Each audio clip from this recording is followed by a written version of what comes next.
एक दफा का जिक्र है, शदीद बर्फबारी में एक प्यारी सी चिड़िया अंडे बेच रही थी।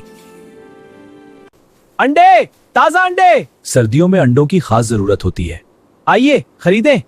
चटक चटक, दरवाजा खोलो। कौन है?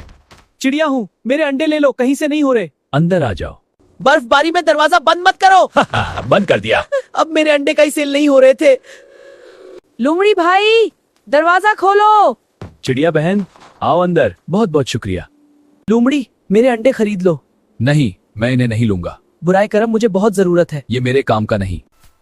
चंची चिड़िया, मैं तुम्हारे अंडे खरीदूंगा। मेरे अंडे क्यों खरीदना चाहते हो? क्योंकि मेरे घर बहुत सर्द है और मुझे गर्मी चाहिए। शदीद बर्फबारी थी, मेरे घर चलो। हाँ शुक्रिया दोस्त। अब हम अच्छे दोस्त हैं। जी हाँ, बहुत अच्छे। मुझे बचाओ, मुझे बचाओ, मुझे बचाओ, मुझे बचाओ, मुझे बचाओ, मुझे बचाओ। लोमड़ी, पेंगुइन डूब रहा है, हमें इसकी मदद करनी चाहिए। चिड़िया, तुमने ठीक क्या बताया। चलो तेजी से चलो, पेंगुइन को बचाना है। हम आ रहे हैं, पकड़ो। हाँ शुक्रिया सबका बहुत बहुत शुक्रिया। खुशी हुई। कोई बात नहीं, हम हमेशा मदद के लिए तैयार हैं। तुम सब बहुत अच्छे हो।